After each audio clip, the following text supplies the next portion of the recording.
mille sabords du Krusty. Splaush. Les infos. Continue à faire le tour des pontons des professionnels sur le bord de la capitainerie avec Yann Roland Yachting. Yann, ça fait combien de temps que tu fais le 1000 sabords, toi?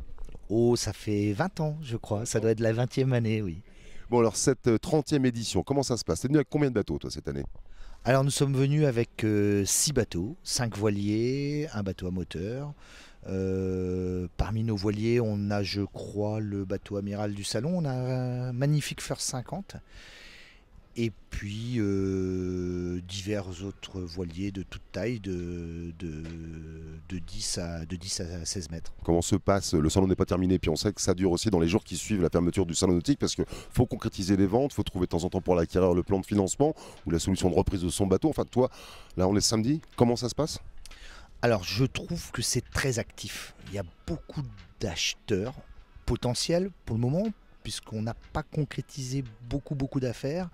Mais je pense, je suis sincèrement convaincu qu'avec toutes les demandes qu'on a en cours, il y a des gens qui vont être déçus, qui vont arriver à un moment où il n'y aura pas forcément, il y aura plus forcément les bateaux sur lesquels ils sont intéressés. Ouais. Toi qui es un habitué aussi du monde qui vient souvent, c'est vrai que c'est un salon qui est devenu énorme, qui attire beaucoup de monde, des acquéreurs potentiels, des vrais prospects, puis de temps en temps aussi bien sûr un large public, de grand public de badauds, de touristes, de visiteurs qui sont là pour une escale tourisme. On parlait tout à l'heure du ponton qui a été mis en place pour passer de l'esplanade sud à nord. Est-ce que ça apporte quelque chose sur la fréquentation des pontons au niveau des professionnels? Moi j'ai l'impression que c'est plus fluide, ça c'est certain. On a moins d'effet embouteillage qu'on a connu il y a quelques années sur les pontons, donc je pense que ça a fluidifié le passage. Ça permet aux badauds peut-être de circuler plus vite aussi et de nous laisser mieux travailler avec les gens intéressés qui montent facilement sur les bateaux. Je trouve que cette année les gens montent facilement sur les bateaux. Tu fais partie de ces vendeurs qui signent souvent tard les contrats. Ça se prolonge sur ces bateaux, tu profites du coup des ambiances nocturnes, du son et lumière qui a lieu tous les soirs?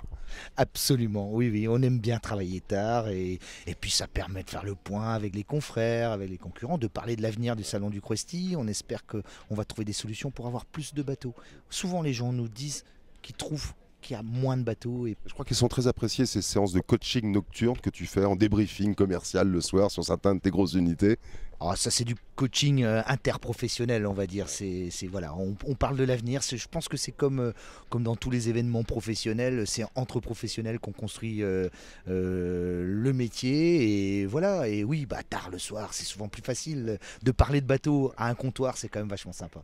Bon, ce sera une surprise que tu vas dévoiler tout à l'heure, mais tu as trouvé ton déguisement pour la soirée d'anniversaire ce soir? Ah, je pense que je serai en Bee Gees. Merci Yann Roland à bord de l'un de ces beaux bateaux. Bon salon à toi, bon anniversaire. Tiens, et qu'est-ce qu'on dit d'ailleurs à Jean-Marc pour son anniversaire et pour le 1000 sabords? Oh, bon anniversaire mon Jean-Marc. 1000 millions de 1000 sabords. Le mille sabords du Krusty. Splaush. Les infos.